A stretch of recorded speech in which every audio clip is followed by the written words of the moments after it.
হয়ে থাকে। এবং রবির ক্ষেত্রে কি হয়? মিথ্যে কলঙ্ক, মিথ্যে অপবাদ, মানে মিথ্যে ঝামেলার মধ্যে জড়িয়ে যাওয়া, যেখানে এমন কিছু কাজের মধ্যে আপনি জড়িয়ে যাবেন যেখানে আপনার মান সম্মান হানি হয়ে যাবে। এবং চোখের রোগ আপনার নিশ্চিত, চোখে চশমা বা চোখের সমস্যা, চোখ রিলেটেড সমস্যা, হার্টের প্রবলেম আপনাকে সারা জীবন ভুগতে হবে। হ্যাঁ, সেটা রবির ক্ষেত্রে থাকুক বা হৃদয়ের লাইনে তিলটা থাকুক। দেখুন, আবার ক্ষেত্রে যদি এরকম তিল থাকে, বুদ্ধিহীনতা, মাথায় বুদ্ধি কাজ করবে না, ডিসিশন নিতে পারবেন না, যে কোনো ডিসিশন নিতে গিয়েই আপনাকে বারবার ডিসিশনে ভুল হতে হবে, বারবার ডিসিশন মেকিং এ আপনার গন্ডগোল হবে। তাহলে এই তিল কি দেয়?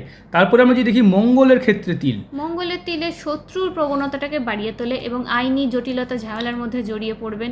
কোর্ট কাচারি, আইনের রক্তচাপজনিত সমস্যা আপনাকে ফেস করতে হবে। আপনার কিন্তু এটা কিন্তু হবে। মঙ্গল কিন্তু আপনার আমাদের এই সব বিষয়গুলোকে দেখে। তারপরে চন্দ্রের তিল, আমরা কল্পনা শক্তি হ্রাস হয়ে যায়, পাগলা হয়ে যায়, মানে আপনার ব্রেন কাজ করবে না। আপনি যে কোনো একটা